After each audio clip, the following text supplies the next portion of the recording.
제가 수능 영어 학습법 A to Z 이렇게 되어 있고요. 저는 지금 수능 영어 강사로 EBS에서 이제 일을 하고도 있으면서 서울에 있는 경기고등학교에서 영어 교사로 그리고 3학년 담임으로 근무를 하고 있습니다.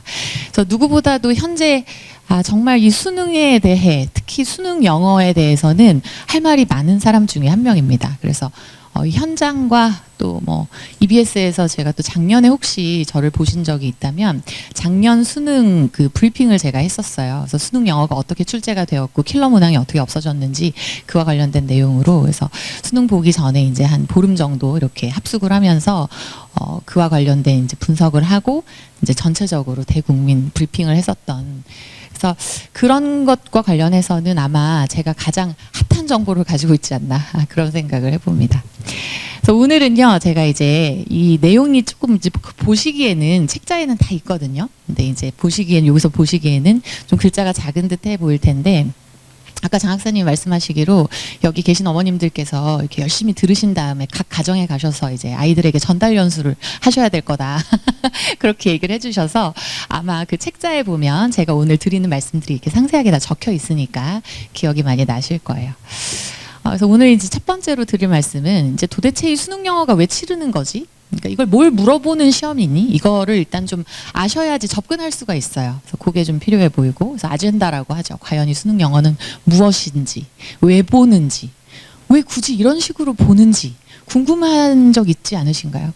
저희 학교에서 이제 많은 고3 학생들이 선생님 저 영어 회화 되게 잘하고요. 뭐 영어 그렇게 겁 안 나요. 근데 왜 이렇게 수능 영어는 이런 식으로 보죠? 이런 영어 저 안 하고 싶어요. 뭐 이런 친구들이 꽤 있습니다. 근데 그 친구들한테 제가 해주는 얘기예요. 두 번째는 과연 그럼 우리 수능 영어가 어떻게 이제 출제가 되느냐. 처음에 어떤 아젠다를 가지고 어떻게 만들어지는지부터, 그러니까 왜 측정을 그렇게 하는지부터 얘기를 드리고, 그러면 그게 어떻게 출제가 이제 될 건지 얘기를 드려야겠죠. 트렌드입니다.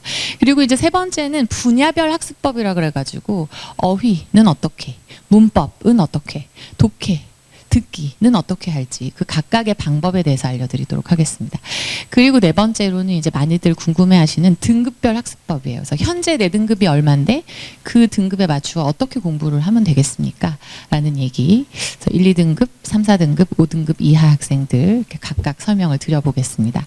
그리고 이제 시기별 학습법이라 그래가지고 여기 지금 중학생 친구도 왔잖아요. 그래서 초중등 시기에는 주로 어떻게 공부를 해보고 고1, 2 때는 어떻게, 그리고 고3 중후반, 초중후반에는 어떤 식으로 할지, 마지막에는 고3만 1년 동안 어떤 식으로 또 준비를 해가면 될지에 대해서도 얘기를 드려볼게요. 그래서 마지막에는 이제 결론 및 요약입니다. 일단 수능 영어 시험의 아젠다부터 시작을 할게요. 여러분 그 책자에 보면 이 내용이 그대로 있을 건데, 수능 영어는 왜 치르는 것이며 뭘 측정하는 시험인지 일단 이거 좀 아셔야지 그 다음에 어떻게 접근하면 되고 무슨 공부를 해야 될지 느낌이 오실 거예요. 일단 이 전체에서 가장 포인트가 되는 것은 선생님이 제가 항상 이 페이지별로 PPT 페이지별로 저렇게 보라색 동그라미를 붙여놨거든요. 그게 이제 핵심이라고 보시면 됩니다. 그래서 매 페이지마다 저 보라색 동그라미가 있을 거예요. 그래서 일단 첫 번째 측정하는 것 첫 번째 제일 중요한 건 논문을 읽어낼 줄 아는지를 묻는 거예요. 그냥 회화를 할 줄 아는지가 다가 아니고요. 이 친구가 대학에 와가지고 논문을 읽어야 되고 논문을 써야 돼요. 그리고 논문 가지고 대학 가면 공부를 해요. 그래서 과연 이 학술적인 그 아카데믹 라이팅이라고 하는데, 그죠? 그 논문 영어를 이 친구가 읽을 줄 아느냐. 그래서 종합적 사고력, 독해력을 요구한다 이렇게 되어 있어요. 그죠? 그러면 이 논문 영어를 읽으려면 일단 이 문법, 어휘, 독해 등 다양한 언어 기술 당연히 통합적으로 필요합니다.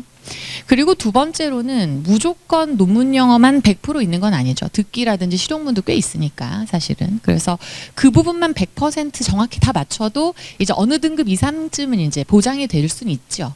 근데 이제 거기서 좀 더 잘해가지고 내가 대학을 가는데 확실하게 좀 보탬이 되고자 하면은 이 논문 영어 읽기가 돼야 되는 거예요. 그리고 두 번째는 이제 아까 말씀드린 실용 영어 능력도 물어봅니다. 그래서 단순 지식 암기가 아니라 실제 이 친구가 의사소통이 되는지 듣기 부분에서 묻는 거겠죠. 그리고 저 세 번째가 저는 개인적으로 2번보다 세 번째가 좀 더 중요해 보이는데, 순발력과 순간 집중력을 굉장히 요구하는 시험입니다. 우리가 언어적으로 뭔가를 표현하고 말하고 소통을 하려면 집중력이 일단 기본이 돼야 돼요. 근데 그 집중력이 길게 이게 아니고요. 순간 집중력이에요. 말을 알아듣고 표현하고 소통하고 하는 순간 탁탁 꽂히는 그 순간 집중력이 굉장히 중요한데, 그러다 보니 영어는 시간을 한 3시간 주고 다 풀어봐 그러면 굉장히 많은 친구들이 좋은 점수를 받아낼 수 있어요. 근데 중요한 건 국어랑 비슷하게 사실은 영어는 제한된 시간이 굉장히 타이트한 편이고, 그중에 정확하고 빠르게 문제 해결을 하게 하고요. 또 듣기의 경우는 특히 순간적인 집중력이나 순발력을 요구하는 스타일의 문제 유형이 상당히 많이 배치되어 있습니다. 근데 그게 있어야 사실 우리가 소통이 되는 거잖아요. 그래서 그 내용이 있는 걸로 보아 제가 볼 때는 수능 영어가 상당히 다채로운 부분을 많이 평가하고 있고, 이 친구의 학술적인 독해력부터 의사소통적인 역량까지 같이 보아주는 시험이라고 저는 생각을 해요. 그래서 효율적인 시간 전략이 필요하다, 이렇게 써보았어요. 자, 그러면 제가 아까 제 그 페이지에서 보라색 동그라미가 있는 게 제일 중요하다. 선생님, 저는 항상 요지 파악을 굉장히 중요하게 학생들한테 가르치는 사람인데, 어느 글을 주르륵 봤으면 여기서 그래서 하고자 하는 얘기가 뭐냐, 그거 하나 잡는 거. 사실 그 시험이 우리 대부분의 수능 언어 영역 시험들의 특징이잖아요. 그래서 그 점에 대해서 항상 제가 여기서 점을 제시하고 전체 설명을 한 다음에 그거에 대해 좀 거친 다소 그런 저만의 그 학생들한테 하는 표현들을 좀 적어놓은 그 점에 대한 내용을 부가 설명하는 스타일로 가겠습니다. 그래서 그럼 논문 영어 독해력이 뭡니까? 라고 묻는다면 대학에서 얘가 공부를 할 수 있는 영어 능력을 보겠다는 거예요. 사실 여러분 이런 말이 있죠. 뭐 수학 잘해서 대학 가고 영어 잘해서 직장 갔고 예체능 잘해서 말년에 행복하게 산다, 이런 얘기를 많이 합니다. 근데 정말 수학 잘해서 대학 가는 부분도 좀 있는 것 같아요. 수학을 일단 월등하게 잘해버리면 논술 전형이든 뭐든 제가 이제 3학년 담임으로서 입시 지도를 해보면은 좀 파워풀한 부분이 솔직히 있거든요. 근데 대학을 가잖아요. 그럼 저희 경기고 출신 친구들 대학 많이들 잘 가가지고 이제 뭐 스승의 날이나 해가지고 오면은 선생님 대학에 왔더니 와, 영어 때문에 죽겠어요, 이런 얘기를 엄청 많이 합니다. 그래서 걔들이 보는 전공 서적이든 뭐든 다 영어니까. 그래서 영어로만 진행되는 수업들도 상당히 많고, 그래서 일단 대학에서 오면 대학 가가지고는 영어로 된 논문을 보니까 이 친구가 대학에 와서 수학이 되는지 보는 시험이 대학 수학 능력 시험이잖아요. 그러니까 이 친구가 여기 와가지고 학문을 할 수 있는지를 보겠다는 거고, 그게 되는 영어 능력을 보겠다. 그리고 대학의 학과별 주제가 있죠. 이게 종합대학이면 무슨 과, 무슨 단대, 무슨 과 이렇게 과가 많잖아요. 근데 결국 그 과가 뭐냐면 학문 분야죠. 그래서 교육, 심리, 환경, 사회, 과학, 의학, 인문, 예술, 컴퓨터 등등 요즘 뭐 AI부터 굉장히 핫한 이슈까지 해가지고 굉장히 다채로운 소재들인 것 같아도 결국 그 소재가 학과명이라고 봐도 됩니다. 그래서 거의 돌고 돌아요, 소재적으로. 그래서 제가 EBS에서 한번 이제 제 이 사실 드리려는 이 책이 개념서라고 해가지고 수능 보기 전에 이 개념서로 공부를 하세요 하는 그런 스타일의 이제 강사별로 만드는 책이 있어요. 근데 이제 이 책인데 제가 이전에는 이제 주제별로 소팅을 한번 했어요. 그래서 그걸 책으로 한번 엮은 적이 있는데, 과연 수능 영어에는 어떤 주제가 나오는지 1위부터 몇 위까지 쫙 다 세워왔거든요. 근데 그 중에 1위가 교육 심리였어요. 그게 제일 높아요. 그 다음이 환경사회예요. 그 다음이 과학의학이었고. 하지만 맨 마지막에 있는 저 컴퓨터 분야가 요즘 굉장히 치고 올라가고 있습니다. 그러니까 그런 소재가 어떤 게 나올지를 좀 예측을 해보고 공부를 하다 보면은 느낌이 오는 거죠. 비슷한 소리가 돌고 도니까. 그래서 그 소재나 주제에 대한 그 공부도 좀 해야 되는데, 아무튼 그렇습니다. 그리고 세 번째는 해당 분야의 전공자여야 하느냐, 그렇다고 그건 아니에요. 전공자가 아니어도 우리 대학교 1, 2학년 때 수많은 교양 수업을 들어야 졸업을 합니다. 그죠? 그렇기 때문에 전공자가 아니어도 학술적인 언어로, 영어로 쓰여져 있는 글을 읽고 이 친구가 주제 흐름을 파악할 수 있는가를 보겠다는 거죠. 그래서 그 시험의 아젠다는 이 정도로 설명을 드려요. 그러면 이 영어 시험이 이제 어떻게 수능 영어는 트렌드가 앞으로 출제될 것인가, 이게 또 포인트죠. 첫 번째, 보라색이 저기 두 번째에 가 있는데 일단 첫 번째부터 말씀을 드리면 일단 독해가 여러분 듣기보다 실용문보다 사실 독해 그 30번대 빈칸 구간부터 흐름 구간 이 부분 애들이 굉장히 어려워들 하거든요.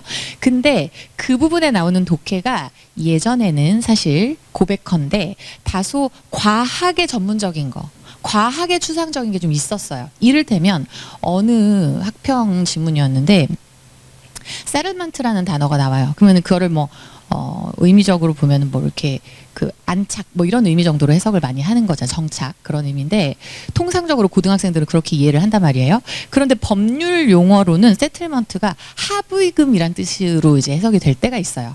근데 그게 합의금이란 걸 학생이 알아야만 풀 수 있게 한번 출제가 된 적이 있죠. 그래서 그거는 명백한 사실은 좀 과한 전문적인 소재죠. 그래서 그런 것들은 유난히 작년서부터 거의 다 배제가 됩니다. 그래서 그런 부분이 없는지만 따로 찾는 그런 어떤 교사들이 투입이 될 정도로 그래서 이번에는 이렇게 과하게 전문적이고 추상적인 소재 전격 배제될 겁니다. 그리고 한글로 해석이 돼 있죠. 근데 그 해석을 읽어도 이게 무슨 소리인지 모르겠다 하는 거 그런 거 계속 체크해가지고 빼냅니다. 그래서 일단 기본적으로 독해는 현실하고 상당히 닿아 있는 느낌?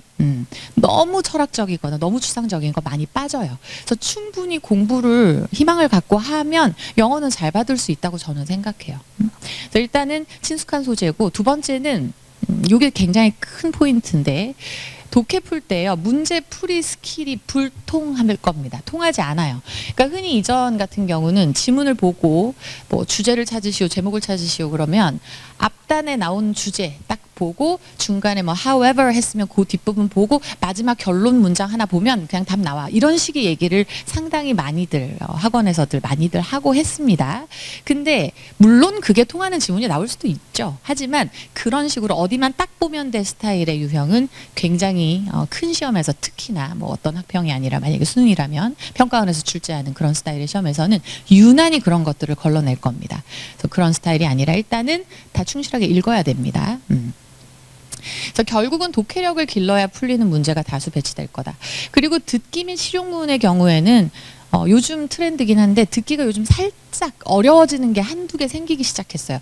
특히 지난 5월 모의고사, 3월 모의고사에서 듣기가 의외로 이렇게까지 이 표현 모르면 안 되는구나 하는 그 한두 개 정도가 그런 게 이제 좀 들어있기는 했었습니다. 그래서 마냥 쉽지만은 않은 복병이 존재할 수 있어 보이고요. 그러면 이거는 아까 제가 처음에 말씀을 드렸던 작년에 제가 수능 때 이 문제가 어떤 식으로 출제가 되었으며 문제 하나하나에 대해서 일종의 기자회견식으로 했던 브리핑이 있었어요. 그래서 이 내용을 잠깐 보고 넘어가도록 하겠습니다. 그리고 빈칸 추론 33번 문항은 얼굴 사진을 보고 표현된 감정을 인지하는 실험이 나와요. 그러니까 사진을 보고 이게 슬픔이다, 기쁨이다 이렇게 인식을 하도록 한 실험인데 이게 지문을 꼼꼼하게 읽고 선택지와 연결을 좀 짓는 종합적 사고력을 요하는 문항입니다. 그래서 지문 내에 키워드가 있는데 그 키워드를 그대로 표현했다기보다는 우리가 흔히 paraphrasing 한다고 하잖아요. 그래서 다른 표현으로 영어에서 흔히들 자주 그렇게 표현하는데 그렇게 바꾸어서 선택지를 구성함으로써 역시 이것도 정확한 독해력이 기준입니다. 그래서 정확한 독해력을 측정하고자 했고요. 그 결과 키워드 하나에만 의존을 해가지고 내용을 이해하면 오히려 오답을 고르기가 쉽다는 점에서 변별력이 높아 보입니다. 그리고 빈칸 추론 34번 같은 경우는 소재 내용이 상당히 친숙해요. 근데 이제 글의 논리적인 관계를 정확하게 이제 파악을 하려면 중반부에 예시도 거쳐 가야 되고 이제 마지막까지 충실하게 읽으면 되는데 이게 도시 계획이 소재거든요. 근데 그때 그걸 결정할 때 집단보다는 개인의 이익에 기반해서 그런 게 결정된다라는 얘기인데요. 결국 개인에 의해 결정된다라는 것을 이해를 제대로 하려면 집단이 아니라 하는 그 개인과 집단의 그 개념을 연결하는 종합적인 사고가 좀 필요합니다. 그래서 그렇게 종합적으로 파악을 해야 정확한 풀이가 가능하도록 문항 설계가 되었다는 점. 그래서 여기서는 이제 제가 그 문항별로 하나하나 어떻게 변별력을 갖췄는지에 대해 설명을 했던 일부이거든요. 그러니까 포인트는 어디 부분만 보거나 어느 어휘 하나만 딱 딱 짚어서 흐름 보니까 그 얘기구나. 이렇게 가면 오히려 오답 고르기가 쉽게 그 어휘 하나에 꽂혀 있으면은 이게 핵심어라는 거에 꽂히면 그 어휘가 비슷하게 보기에 있는 거고 그 어휘가 들어있는 그 보기를 고르면 오히려 땡 틀리게 되게 이런 스타일로 구성이 많이들 되어 있어요. 그래서 오히려 주변 그 본문에 있었던 어떤 그 표현은 핵심 어휘를 paraphrasing 해가지고 바꿔서 표현해 놓고 의미는 갖게 되지만 그런 것들로 이제 1, 2, 3, 4, 5가 구성되어 있다는 얘기예요. 그래서 일단 요 트렌드를 좀 정리를 하는데 아까 제가 그 동그라미 해놓은 부분이 이거였죠. 그래서 문풀 스킬이 통하지 않습니다. 흔히 하는 그 스킬들. 그래서 지문의 일부, 맨 앞, 맨 뒤만 읽고 풀기? 노, 안 된다. 두 번째, 특정 어휘 몇 개만 잡고 의미 쭉 연결하기? 노, 이것도 안 된다. 오히려 오답 고르기 쉽다고요. 그리고 세 번째, 선지만 보고 보니까 나머지는 다른 소리인데 이거네? 안 됩니다. 그것도 감으로. 네 번째, 그럼 철저히 지문 자체가 뭔 소린지 그리고 이게 왜 쓰여졌는지 저도 지금 이 강의를 하는데 이 강의의 아젠다가 뭡니다라고 처음 시작하죠. 이 수능에 대해서. 그러니까 이게 왜 쓰여졌는지를 일단 알고 그다음 대의를 기반으로 모든 유형에 접근해야 돼요. 흔히 이 스킬이요. 유형별로 있거든요. 흔히들. 그래서 뭐 주제, 주장 파악하는 건 어디만 보면 되고 흐름 문제는 무슨 표현 디스 있으면 거기서부터 물고 늘어지면 되고 뭐 이런 식의들 하는 그런 방식들이 많이들 이제 나와 있는 것들이 있겠지만 그런 것들이 오히려 통하지 않게 오히려 그거에 반대되는 느낌으로 더 구성을 해버립니다. 요즘은. 그래서 그런 트렌드가 아마 충분히 이번에도 유지될 거라고 생각을 하고요. 그리고 분야별 학습법 얘기를 좀 드려볼게요. 일단 어휘에 대해서는요. 제가 이게 글자가 좀 작지만 여러분 가지고 계시는 책자에 보면은 설명하고 어떻게 공부하셔요 한 얘기한 다음에 교재 및 강의 추천 이렇게 다 붙여놨습니다. 근데 이 교재도 이 강의도 다 EBSI에 무료로 제공되고 있는 교재는 아마 사셔야 될 것 같은데 강의가 다 무료로 제공되는 것들입니다. 그래서 일단 수능 연계교재의 복화 1800이라고 해가지고 아예 수능 특강 수능 완성에 나오는 어휘만 따로 모아서 거의 한 권짜리로 나오고 강의가 따로 있습니다. 그래서 제가 지금 현재 고3이라면 어휘가 좀 부족하다 싶으면요. 다른 어휘 보지 않을 것 같아요. 연계 교재, 수특수안에 있는 교재에 있는 어휘만 따로 모아놓은 거 그걸 먼저 보고 거기에 내가 모르는 것부터 먼저 챙길 것 같습니다. 게다가 그 어휘가 1800개거든요. 그래서 일단 다양한 주제, 소재별 어휘 학습해 주셔야 되고 두 번째에 보면 어휘 연관성 파악하셔라 이런 얘기했는데요. 어원 학습을 같이 좀 해주시는 게 좋죠. 예를 들어 produce 하면 생산하다예요. producer 하면 생산자죠. product 하면 생산품, productive 생산적인, productivity, production 이렇게 한 번에 쭉 이렇게 감자 같은 거 쫙 해듯이 그리고 세 번째 문맥 속에서 어휘 활용하는 거 하셔야 되는데 이거는 이제 독해를 빠르게 하는 스킬 중에 하나예요. 사실 이거는 그래서 예를 들어서 believe는 믿다라고 해석하죠. 또 consider는 고려하다, assume은 가정하다, imagine는 상상하다 이렇게 우리 많이 외워요. 그 자체가 틀린 건 절대 아닌데 실제 우리 독해에서 believe, consider, assume, imagine, think 나오면 그냥 think입니다. 이렇게 생각해라고 보면 되는 거죠. 그러니까 특정 어휘를 작문을 하려고 하면 각각의 어휘가 믿다인지 고려하단지 간주하단지 가정하단지 이 느낌을 가져가면서 작문을 해야 되겠지만 독해는 이 어휘는 생각하다 계열 그렇게 생각한대 하고 자유롭게 이렇게 읽어갈 수 있으면 좋습니다. 오히려 자연스럽게. 그리고요 이제 이런 패턴들이 꽤 많이 있어요. 요거 하나만이 아니라 이 동사를 예시를 들어준 거고요. 그리고 마지막에 이제 포인트로 드리는 것은 어휘 공부하실 때는요. 엄마 저 어휘 공부할게요 하고서 한 번에 앉아가지고 3시간 쫙 하고 이런 게 아닙니다. 어휘는 그렇게 깊이 드립하는 게 아니에요. 오늘 제가 친구야 복숭아가 영어로 peach야 P-E-A-C-H다 하고 암기했어요. 그랬구나. 근데 암기하는 과정도 되게 얄팍해요. 알면 끝이에요. 근데 내일 또 까먹었어요. 피치가 뭐였지? 몰랐어. 복숭아 뭔지 까먹었어. 그래도 다시 그 자리에서 5초 만에 상기시켜 줄 수 있습니다. 그러니까 어휘라는 것 자체는 원래 깊이 있는 과목이 아니에요. 공부가 아니기 때문에 굉장히 중요한 포인트는 짧게 자주 보셔야 됩니다. 그래서 제가 여수여고 나왔다고 그랬잖아요. 근데 여수에서 영어 공부를 막 했던 정말 너무 즐거워하면서 많이 하던 때에 뭐 이렇게 좋은 방법은 아니었을 것 같은데 그건 저만의 좀 거친 방법이었어요. 근데 저는 여기 손바닥 전체에 항상 영어 단어가 가득 쓰여진 채로 고3 내내를 보냈던 것 같아요. 그래서 버스를 이제 꽤 오래 기다리고 그러면은 앉아있다가 그냥 멍이 있다가도 이렇게 손을 보면 있는 거죠. 또 외우고. 그러다가 버스 타서 이렇게 뭐 좀 흔들리다가 갑자기 손잡이 잡으려고 하면 이렇게 보고 그런 식으로를 했어요. 근데 이게 손바닥에 쓰는 거는 좀 그렇다 싶어서 나중엔 저는 또 어떻게를 했냐면 A4 용지를 접고 하면은 16칸으로 이렇게 나눠져요. 그럼 거기다가 뭐 이렇게 단어를 이렇게 쓰는 거예요. 써놓고서 항상 교복 호주머니에 쥐고 다녔어요. 화장실 갈 때, 교복 벗을 때, 입을 때, 버스 탈 때, 뭐 친구 잠깐 만날 때, 누구 잠깐 기다릴 때, 뭐 너무너무 자주 짧게 볼 수 있는 여건이 되는 거예요. 근데 이거는 뭐 그 16절로 접은 단어장, 뭐 단어 플래시카드 이거는 각자 자기한테 맞는 방식으로 하면 되겠지만 제가 요구드리는 바는 말씀드리는 바는 어쨌든 짧게 볼 수 있는 여건을 구성해 놓으라는 거죠. 그래서 저희 반 아이들도 영어가 많이 안 되는 친구들은 제가 이거부터 시켜요. 그러면 선생님 이거 제가 호주머니에 넣어놨는데 엄마가 교복 빨아가지고 다 퉁퉁 불어서 종이 망했어요. 막 교복도 망하고 뭐 세탁기는 어떻게 되고 막 이런 얘기를 해요. 그래서 충분히 있을 수 있다. 정말 영광스러운 과정이죠. 근데 저도 그런 경험이 많았는데 그게 지금 생각하면 엄청난 어휘 학습을 해주었던 원동력이에요. 굉장히 필요하고 항상 닿는 곳에 소지하고 자투리 시간을 철저히 활용하는 거. 그리고 교재 및 강의 추천으로는요. 제가 이건 녹화를 한 건데 복합 파워 어원편이라는 강의가 있습니다. 근데 그게 되게 5분씩 짧게 녹화가 되어 있어가지고 왔다 갔다 하면서 듣기가 굉장히 좋은데요. 제가 이걸 샘플로 하나 갖고 와봤는데 들려드려 볼게요. PL 하면 plural form에서 복수 형태로 식량이란 뜻도 있습니다. 자, 따라할 시간이죠. Repeat after me. Provide, provide, provide. 꼭 따라하세요. 제공하다 였습니다. 자, 그럼 쌀알 포인트 드리고 마무리하지요. 자, pro는 앞으로라는 뜻이나 무엇을 위한이란 뜻이 있습니다.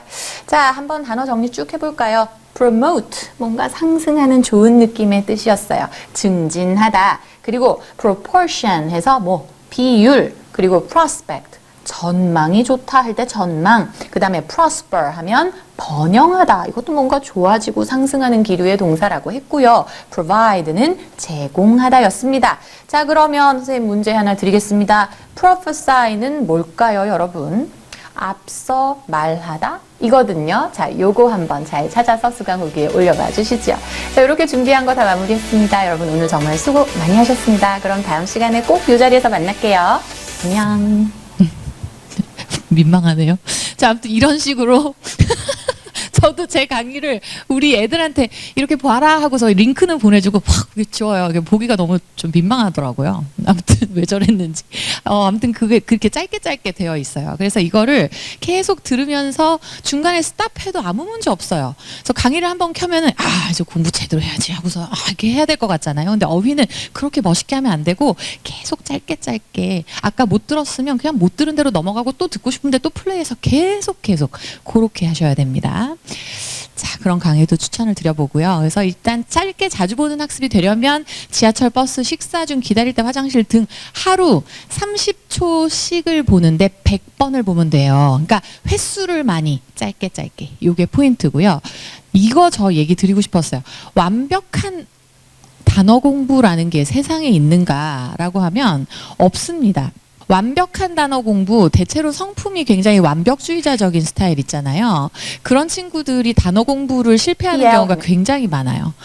애초에 불가능하다라고 얘기를 해주셔야 돼요. 그래서 단어 공부 한번 제대로 해보자. 제대로란 말을 빼세요. 그냥 단어는 원래 불완전하게 그냥 해가는 겁니다. 이게 굉장히 중요하고 쌀알같이 작은 거를 모아가셔라 이 얘기를 제가 많이 해요. 그래서 제 강의 끝에는 항상 쌀알 퀴즈가 있습니다. 그랬더니 어떤 PD님이 저한테 EBS에서 뵌 PD님이 선생님 영어 선생님인데 되게 안 어울리게 무슨 쌀알 이렇게 얘기하시냐고 무슨 이렇게 말씀하셨는데 국어 선생님은 그거 어울리는데 영어는 쌀알 말고 딴 거 없냐 이렇게 얘기하셨는데 제가 한창 영어 공부를 막 할 때 이 쬐끄만하다 진짜 이 문법도 왜 이렇게 이쪽 용어로 너무 쬐깐한 거죠. 너무 작아요. 근데 이 작은 것들이 뭔지 모르겠지만 이걸 모아놓지 않으면 절대로 안 되는 게 언어 공부예요. 그래서 이건 상당히 태세의 그 변환이 좀 필요합니다. 한 번에 해서 내가 확 끝을 내겠다. 완벽하게 돼야지. 이런 마인드는 애초에 버리는 게 굉장히 필요합니다. 자, 그 다음에 이제 문법이죠. 문법에 대해서는 자신 없습니다 하는 친구들이 생각보다 많이 있어요. 그러니까 이게 어휘를 많이 외우고 나면은 자신감이 들죠. 그러면 어휘 아는 것만 슥 봐도 이제 어느 정도 되어가는 경우가 많다 보면 실제로 문법을 정확하게 알아놓고 가는 친구가 없는 경우가 상당히 많습니다. 일단 문법은 규칙 학습을 기본적으로는 해줘야 돼요. 그래서 첫 번째로 대부분 문법 공부합니다. 그럼 뭐부터 하시냐면 명사. 아니면 뭐 성분 종합이라든지 뭐 이렇게 보면은 일단원. 아니면 뭐 하죠? 투부정사. 저 투부정사 알아요. 동명사 알아요. 뭐 이런 식으로 가잖아요. 근데 그들은 대부분 특수장치들이에요. 그거를 우리가 중학교 때 먼저 배우고 내신 시험도 받고 했던 이유는 그걸 봤기 때문에 우리가 다들 기억이 더 나 있잖아요. 그게 남아있는데 그걸 이렇게 봤던 이유는 그 부분에서 옳다 그르다를 해가지고 문제를 구성하기가 좋았기 때문에 우리의 중간 기말에 출제가 많이 됐던 거죠. 근데 실제로 우리가 독해할 때 필요한 문법 1번은 뭔 줄 아세요? 여기 써놨는데 주어 서술어 나누는 것부터 할 수 있어야 돼요. 이게 가장 중요합니다. 그래서 어디까지가 주어인지를 볼 줄 알아야죠. 그래서 그것도 스킬이거든요. 그 문법이에요. 기본적인 문법. 그리고 두 번째는 문장 성분을 찾을 수 있어야 돼요. 여기가 동사네. 동사 뒤에 이 동사는 뒤에 목적어를 가져오는 애구나. 여기까지가 목적어였어. 목적어 자리. 그러고 나서 전치사구로 뭘 표현했어? 그다음 어떤 자리. 또는 무엇에게 무엇을 하면은 간접 목적어 자리네. 여기가 직접 목적어 자리네 하는 그 문장 성분, 문장에 들어있는 의자라고도 표현하는데 그걸 아셔야 되고 그 다음부터 알아야 되는 게 동사입니다.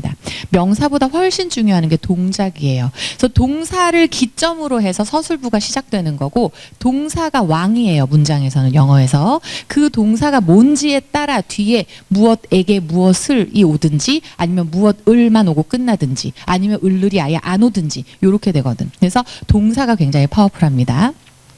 그러고 나서 배우는 게 준동사네, 틀의 변환, 수동태네, 절이네, 관계절이네 이렇게 가는 거거든요. 그래서 문법을 독해를 할 때 필요로 하는 문법은 사실 우리가 흔히 아는 수동태, 관계절 이런 거 기출문장 중에서 이거 문법 가르치려고 찾잖아요. 생각보다 별로 없습니다. 그러니까 그만큼 쓰임새가 그리 많지 않은 특수장치라는 거고 기본 문법을 아는 게 훨씬 중요해요. 그리고 문법 활용 연습하실 때는 구문 연습하셔야 되고 기출 단문 독해하면 되는데 지금 제가 드리게 되는 이 교재가 이런 내용을 담고 있습니다. 그리고 문법을 한 바닥에 정리하기, 언제 어디서나 필요할 때 꺼내 쓸 수 있는 문법 공부해야 된다. 이렇게 제가 보라색 포인트 해놨는데 제가 이거는 정말 말씀드릴 수 있는 저의 그 공부 경험에서 나온 거거든요. 문법을 공부한다고 해서 이거 하나 저거 하나 하잖아요. 그러면 문법이 머릿속에 많아요. 투부정사도 많고 동명사도 많고 가정법도 있고 들어본 건 되게 많아요. 전치사 다음에 ing 오고 들은 건 많은데 막상 너 문법 그래서 아니? 그럼 자신감이 없어요. 그 이유는 이걸 전체적으로 그림이 어땠는지를 전혀 모르기 때문이에요. 그래서 투부정사는 어디에 있는 앤지 분사 구문은 왜 여기서 이게 나왔는지 이건 뭐랑 연결되어서 있는지 영문법이라고 하면 전체 그림이 없으니까 내가 필요할 때 안 빼지는 겁니다. 그래서 그와 관련해서 제가 쓴 책이 사실 김보라의 보물섬 문법편이라는 교재가 있었어요. 그래서 그 문법을 제가 어떤 식으로 한 바닥에 훅 내려놓는 그 연습을 학생들한테 시키는지를 이 제 OT이거든요. 이걸로 보여드려 보겠습니다. 자, 선생님이 어린 시절 여러분처럼 되게 문법이라는 게 잡히지가 않네 라고 생각을 하면서 한 바닥에 한번 써보자 하고 쓴 그 계기가 선생님이 문법 이거였어? 라고 알게 되던 아하 하는 순간이었거든요. 그래서 이처럼 선생님이 전체적인 그림을 그리는 습관이 생겼어요. 복잡한 것일수록. 그렇게 하면 여러분 어떻게 되느냐면요. 정리를 할 수가 있어요. 선생님이 되게 좋아했던 노래 중에 이런 노래가 있어요. 그럴 땐 이 노래를 초콜릿처럼 꺼내 먹어요. 이 노래 알아요? 예, 초콜릿처럼 꺼내 먹으라잖아. 근데 초콜릿처럼 꺼내 먹으려면요. 초콜릿이 예쁜 상자에 잘 정리가 되어 있어야 이렇게 꺼내 먹고 싶잖아요. 근데 이 초콜릿이 막 먼지구덩이 속에 막 책들에 쌓여 있고 막 정리가 안 되어 있어요. 막 옷하고 섞여 있고. 그런데 꺼내 먹고 싶어요? 전혀 아니지. 꺼내지지도 않습니다. 그래서 그렇게 우리 잘 정리해서 꺼내 먹을 수 있는 그런 문법 공부 해보도록 하겠습니다. 자, 이 노래도 PD가 시켜서 한 겁니다. 제가 한 게 아니고요. 부끄럽네요. 자, 아무튼 그래서 이게 제가 이제 만든 문법 지도입니다. 지금 그 책에 아마 있으실 것 같아요, 여러분, 교재에. 근데 거기 보면 문법을 일단 다 바닥에 꺼내놨을 때, 제가 이걸 고등학교 2학년 때 해봤었어요. 나 영어 공부 되게 열심히 하고 잘한다고 생각했고 스스로 발음도 되게 열심히 해서 나는 영어는 잘한다 라는 마음이 제가 있었는데 문법 이런 모르겠는 거예요. 그래서 너무 답답했어요. 그래서 고등학교 2학년 때 내가 아는 문법 다 적어봐. 그래서 막 적어내렸어요. 그랬더니 나름대로 이들이 그룹핑이 돼요. 근데 그 중에 제일 중요한 건 한가운데 있는 문장이라는 거예요. 그래서 그 문장이 주어부와 서술부로 구성돼 있고 주격 보어라는 위치는 뭐고 목적어는 어느 위치고 목적격 보어는 어느 위치고 그 위치에 대한 공부를 해줘야 되고 문장에 있는 위치, 그 의자, 자리에 어떤 단어들이 속속 들어가는지 그걸 먼저 알아야 그 다음에 독해가 되는 문법이 됩니다. 그거를 한가운데서 먼저 배우고요. 요렇게부터 시작을 쭉 가거든요. 그러면서 이제 조동사와 시제에서 동사라는 존재 배우고 그러고 나서는 두 번째 마을인 준동사 마을로 들어가요. 준동사 하면 마치 우승이 있으면 준우승이 있듯이 동사에 준하는데 동사는 아니라는 거예요. 그래서 그런 존재로 투부정사, 동명사, 분사류 그러면서 분사의 끝에 나오는 게 분사 구문입니다. 그래서 분사 구문 가지고 중학교 2학년 때 아마 여러분 자녀분들도 막 이렇게 시험 보고 하느라고 분사 구문 막 고생하고 그걸로 서술형도 보고 막 이랬던 기억이 아마 있는 문법일 건데 그렇게 그 분사 구문도 많이 쓰이는 존재가 아닙니다. 그래서 그게 애초에 왜 있고 이런 류들이 이제 강의에 들어 있는데요. 그러다가 틀의 변환부터 마지막으로 가면 절에 이르기까지 이렇게 작은 장치들은 마지막에 배치를 합니다. 그래서 이런 식으로 문법을 전체적으로 지도를 그려놓으면은 이 문법이 왜 생겼고 뭐랑 연결되는지가 잡혀요. 그렇게 오래 걸리지 않습니다, 여러분. 그래서 요거 잡으면요. 그 다음에 문법에 대해서 너 영어 문법 아니? 그러면 아는 것 같아요. 이렇게 반응이 나와요. 그러면 그 자신감은요 엄청난 거예요. 그래서 영어 문제를 읽을 때 겁이 안 나요. 그래 해봐야 그런 틀일 거야. 문장이 아무리 길어도 틀은 내가 볼 수 있어 라는 확신이 있기 때문에 정확한 독해가 그때부터 가능합니다. 어설픈 인상만 가지고 이렇게 짚는 독해가 아닌 거죠. 자, 그래서 그렇게 말씀을 드려보겠고 그 다음에 분야별 학습법 세 번째로는 독해력에 대한 얘기를 안 드릴 수가 없죠.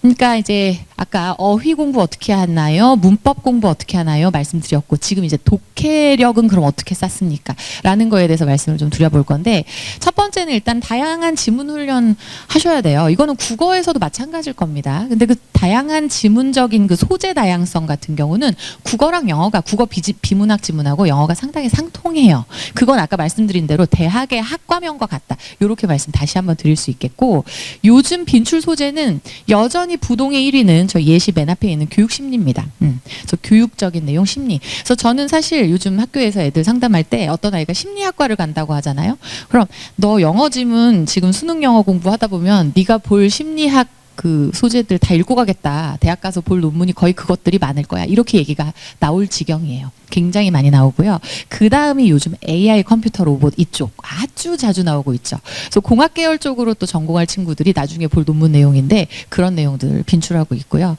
그다음에 두 번째 보면 이제 세부 사항 파악하기 유형들도 꽤 있잖아요. 그죠? 실용문을 비롯해서 정말이지 일치 불일치를 묻거나 아니면 세부적인 내용을 그냥 아는지 읽어냈는지 이제 그걸 물어보는 거. 그래서 그 부분에서는 철저히 정확도를 기르는 연습이 필요합니다. 그러니까 독해력이라 그래서 이 내용 다음에 다음 흐름이 뭐고 이 구조적으로 내용이 어떻게 연결되는지 그거가 아니라 세부 내용 파악하는 건 철저히 꼼꼼하게 손으로 짚어가면서 아니면 본인만의 어떤 메모나 표시로 해주셔야 되고 연결사 같은 거 잘 활용하면 좋겠죠.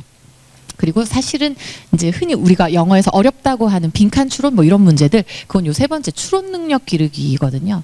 그래서 이거는 이제 함축적인 의미 추론 훈련을 좀 하셔야 된다. 속칭 행간을 읽어야 된다. 뭐 이런 얘기 많이 하잖아요. 그래서 이렇게 표현했지만 이 표현이 그래서 의미가 뭔지 알아야지 이렇게 얘기할 때. 근데 이거는 사실은 번역에만 집중하면 안 되죠. 그죠? 번역 말고 이거는 번역은 당연히 일단 해야 되겠지만은 한 발 물러서서 국어 비문학 지문 연습하듯이 동일하게 연습을 좀 해줘야 됩니다. 그래서 일단 번역을 해석을 해놓고서 그 다음에 이 내용까지는 뭐구나. 이 내용 다시 반복했네. 아까 처음에 뭐라고 설명했던 거 또 했던 얘기네. 그럼 이건 그냥 전개했구나. 연결했구나. 그러더니 for example 하고 예시가 나와요. 그럼 뭐 또 편하게 읽어보자. 그러다가 마지막 가서는 또 다시 결론하고서 뭐 이렇게 요약하면서 끝나죠. 그런 식의 패턴을 느끼면서 강약의 리듬을 타셔야 돼요. 그래서 내가 이 지문이 소중하고 잘 읽고 싶고 다 맞고 싶고 하는 그 마음에 처음부터 끝까지 강강강강강 이렇게 읽으면 오히려 안 되고요. 강하게 읽을 때는 읽었다가 예를 들어 그러면 슥 아니면 어떤 학문 이름이 나오면서 학자 이름 뭐 누구누구 뭐 누구씨 미스터 어떻게 나오면은 그 부분은 또 슥 이렇게 읽어가다가 그 다음에 다시 한번 결론할 때 그 부분에서 눈 반짝. 그러니까 강약의 흐름, 모든 글은 흐름이 있어요. 그 리듬을 느끼면서 읽어야 되는 게 진짜 추론 능력이자 독해력이죠. 그래서 지금 4번에서도 사실 비슷한 얘기긴 합니다. 그래서 단어와 문장의 관계나 문단의 구조를 통해서 맥락을 이해하는 연습을 하셔라. 그래서 흔히 우리 그 학술적으로 쓴 아카데믹 라이팅이라고 했을 때 잘 써진 그 영어 지문의 경우에는 도입을 하고요. 뭐라고 말을 인트로를 한다는 거야. 시작을 하고 난 다음에 그 다음에 그걸 다시 반복해요. 그래서 전개한다고 그걸 얘기하고요. 좀 더 쉽고 편안한 언어로 반복합니다. 그런 다음에 한 서너째 줄 가면은 주장이 딱 나와요. 이래야 됩니다. 뭐 이런 식으로. 그러고 나면 예시가 딱 이어지다가 마지막에 가서 정말이지 그렇지요 하면서 이렇게 요약하면서 끝나요. 그래서 이게 흔한 글의 집이긴 합니다. 그래서 요 패턴을 좀 익숙하게 익혀놓으면 학생도 마치 그 흐름에 맞춰서 내가 리듬을 타듯이 춤추듯이 어디서 힘을 빡 쓰고 어디서는 좀 편하게 가고 힘을 딱 쓰고 요렇게가 돼요. 근데 여기서 오해하시면 안 되는 게 그러면요 솔직히 주장결로만 딱 보면 되는 거죠 라고 얘기하시고 싶겠지만 그렇게는 또 안 풀리게 되어 있어요. 그래서 앞부분에 있는 도입부도 읽어가면서 거기서 나오는 주제 명사 덩어리 하나 잡고 쭉 이어가다가 진짜 중요한 메시지 나왔을 때는 크게 이렇게 제대로 읽어주는 거 그게 필요합니다. 자 그러면 이 독해력이라는 것에 대해서 제가 강의를 할 때 EBS에서도 한때는요 어떤 식의 강의가 많이 있었냐면 이거는 이제 분명히 수능 공부 트렌드로 인해서 그런 강의가 생겼던 거예요.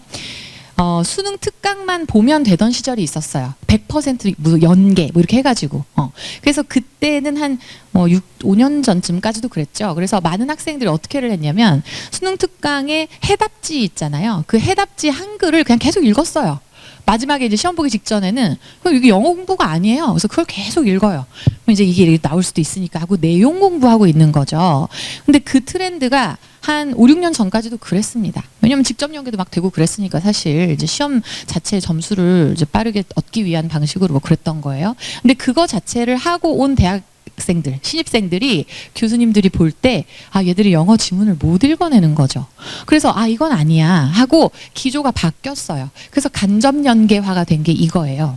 그래서 지금부터는 정말이지 독해력 기르고 와 라고 가르치는 거거든요. 그런 시그널을 보내고 있어요. 그래서 그와 관련된 얘기를 한번 들어보겠습니다. 독해력만이 살 길이니까요. 수능도 대학도 정말 독해력을 기르고 오라고 얘기하고 있어요. 굉장히 독해력 그 파워가 없으면 점수 자체를 낼 수 없는 구조가 되어가고 있고요.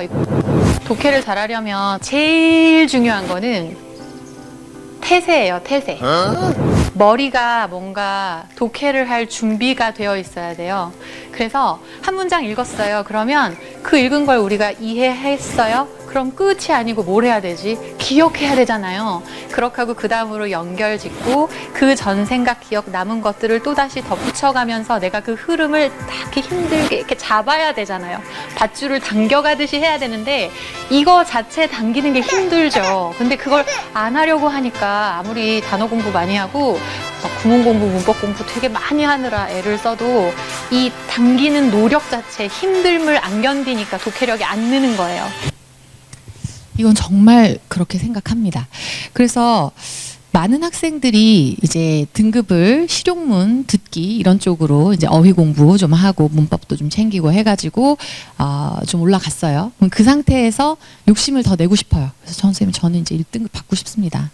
그 경우라면 아니면 2등급도 그러면 일단은 그 30번 때 빈칸 유형부터 해가지고 글의 흐름 이렇게 쭉 나오는 그 마의 구간이 있거든요, 영어에서.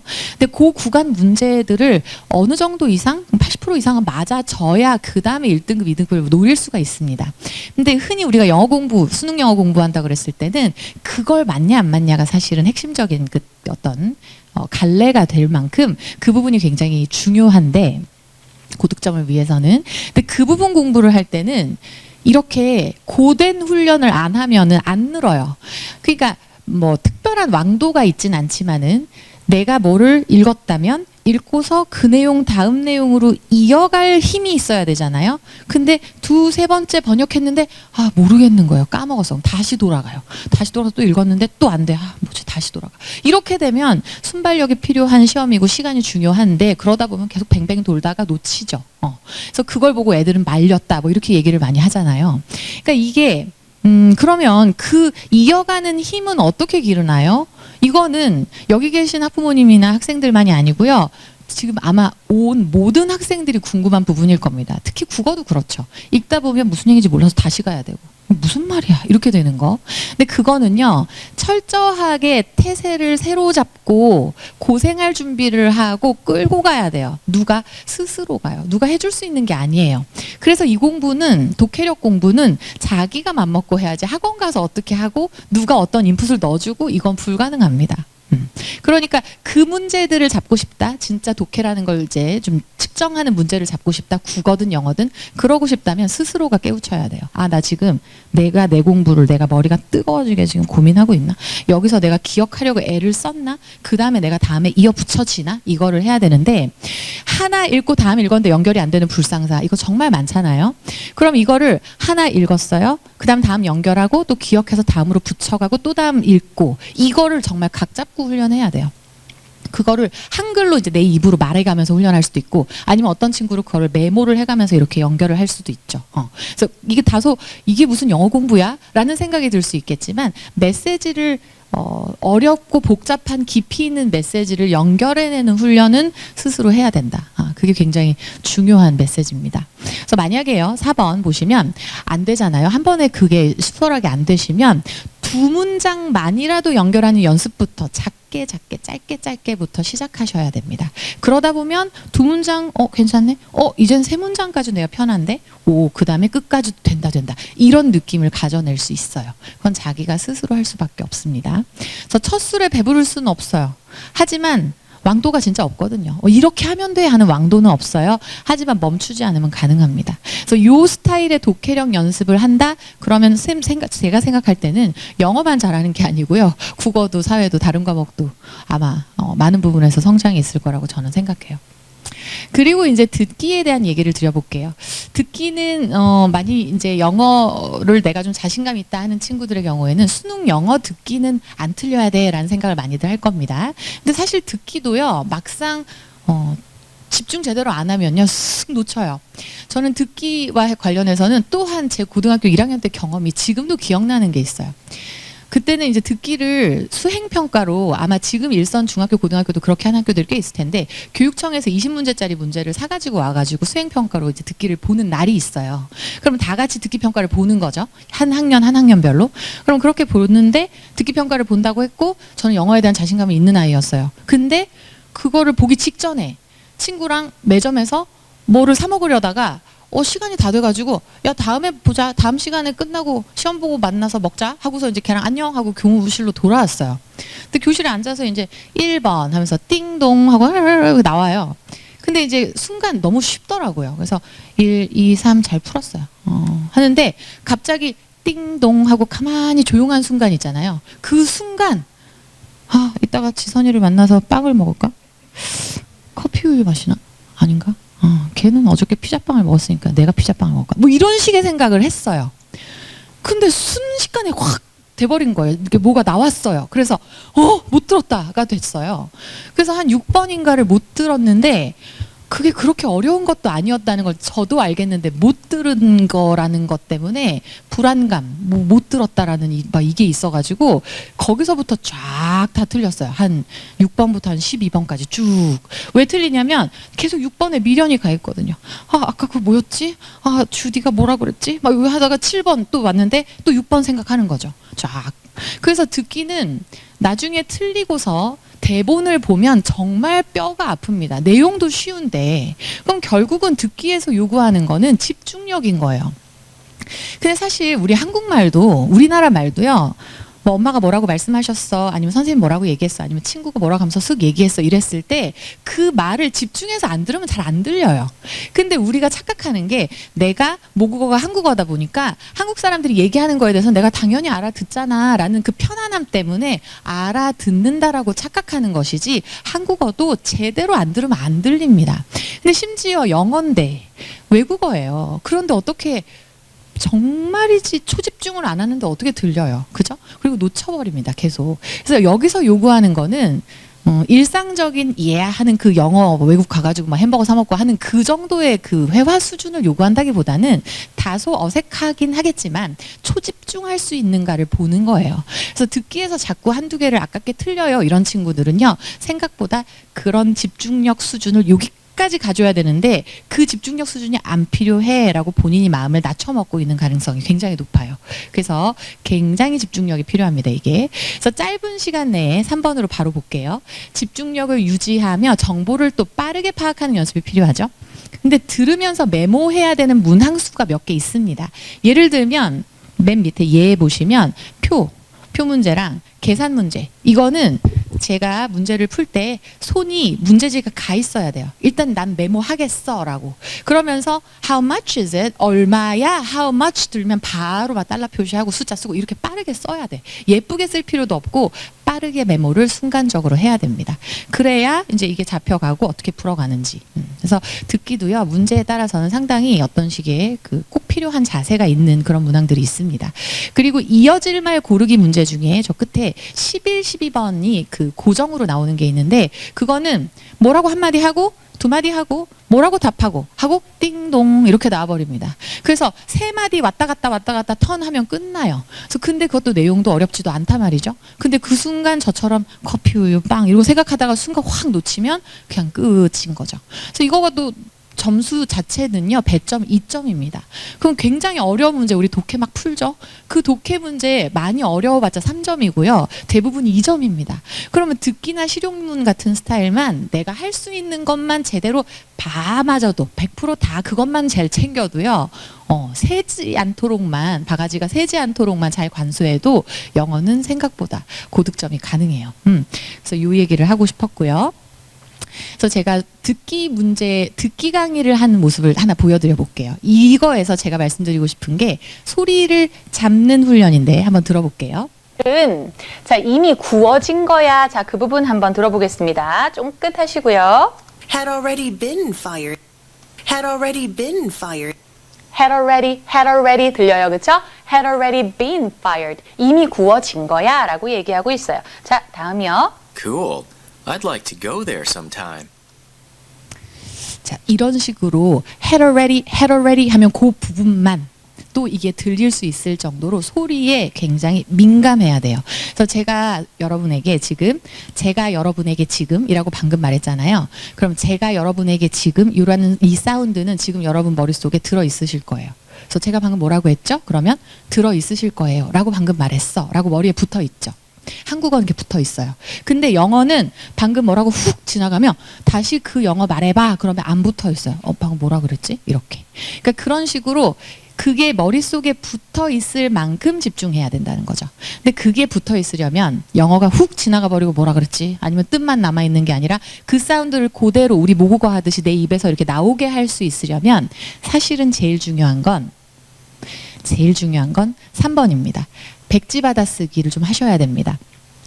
받아쓰기를 한다고 하면요. 많은 학생들이 그냥 빈칸 몇 개 있는 상태에서 받아적기 하면 나 잘했어 라고 생각을 많이 합니다. 근데 그냥 아예 하얀 백지에다가요. 소리를 틀어놓고 안 들리는 부분은 한국말로라도 막 채워야 돼요. had already 했으면 had already를 내가 영어로 못 쓰겠어요? 그러면 had already라도 꼭 써야 돼요. 그렇게 써놓고서 내가 알아듣는 영어들은 막 적어보고. 그럼 선생님 처음 들어가지고요 저는 뭐 받아 적은 게 없어요. 당연히 그렇게 됩니다. 그러고서 다른 공부 좀 하고 쉬다가 다시 돌아와서 또 들어보세요. 또 들어보는 거야. 그리고 또 들어봐요. 그러다 보면요 안 들렸던 게 확 들려요. 그래서 그 연습을 좀 하면 제 생각에는 그 백지 받아쓰기 글쎄요, 한 두어 주 정도만 하잖아요. 그럼 나중에는 어떤 마법이 걸리냐면 4번. 어느덧 그 영어 소리 자체가 약간 이거 슬로우 걸어놓은 거 아니야? 라는 생각으로 그 영어 말이 저의 귀에 딱 붙어 있는 그 경험을 합니다. 그러면서 뭐라고 확 지나갔고 방금 인사했지? 걔 좋대. 뭐 이런 식으로 내용만 들어오던 그런 수준에서 백지 받아쓰기를 하다 보면 소리가 내 귀에 붙어 있는 느낌? 그리고 그 소리 자체가 좀 늦게 느껴져요. 천천히 나오는 것처럼. 그래서 그 연습을 좀 하면 상당히 좋습니다. 그래서 사실은 저 1번에 보면요. 성대모사 연습하듯이 내가 어떤 소리든 다 따라하겠다, 다 들어버리겠다 이런 느낌으로 이제 하라고 제가 이제 학생들한테 얘기를 많이 하거든요.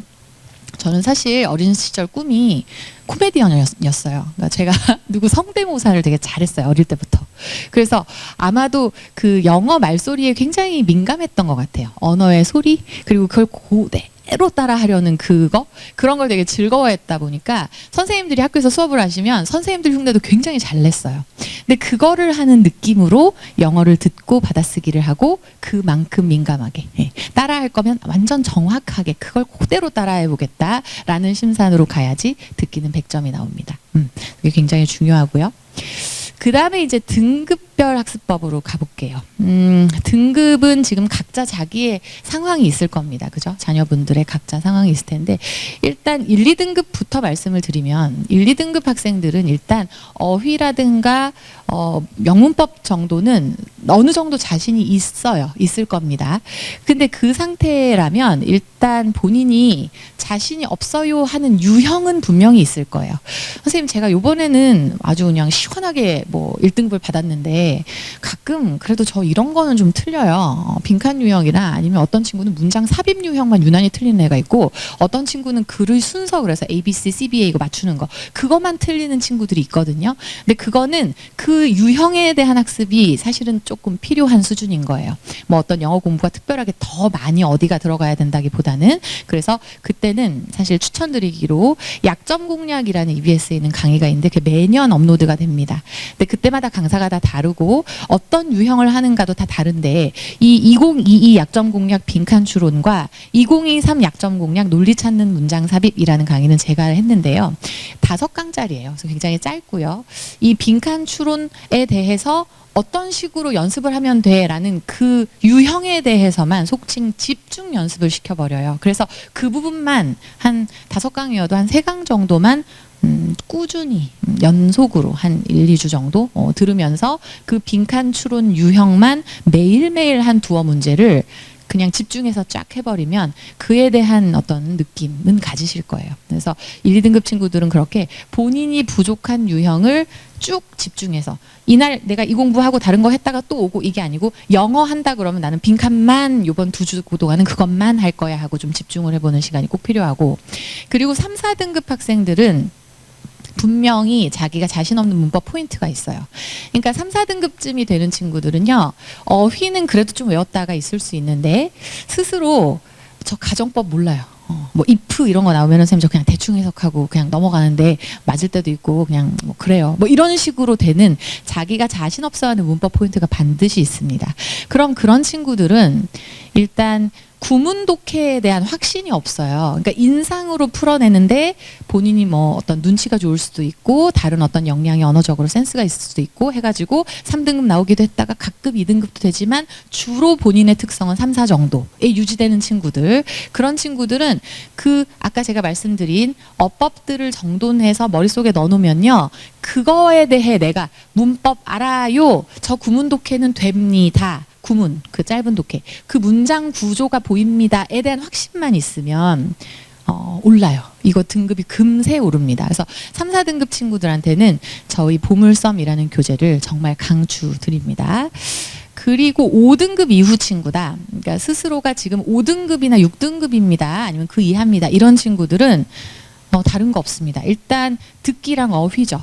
그래서 어휘 공부만 그냥 집중해서 한 3주 하잖아요. 그럼 5등급에서는 반드시 벗어나집니다.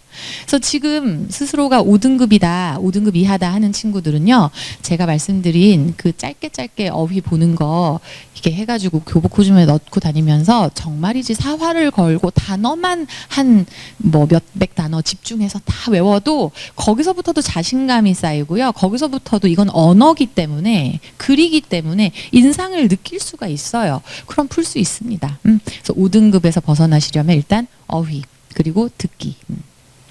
그래서 듣기도요, 상당히 어휘가 기반이 되어야 들리는 거거든요. 그 자체가 이제 단순하고 쉽기는 해도 내용 자체가. 그래서 강의 및 교재 추천 밑에 써 두었습니다. 그래서 제가 아까 보여드렸던 그 Had Already 하면서 이렇게 보여드렸던 그 듣기 강의 있잖아요. 그 듣기 강의가 정말이지 5등급 이하 친구들을 위한 듣기 강의였어요. 그래서 듣기는 쉬운 유형이라고 하는데 그 중에서도 더 쉽게 해보세요 해가지고 기초용으로 만든 강의였는데 이게 소리 잡기 훈련을 정말 짧게 끊어서 시켜주는 그런 스타일의 강의여서 아마 이 친구들한테는 큰 도움이 될 거라고 저는 생각을 해요.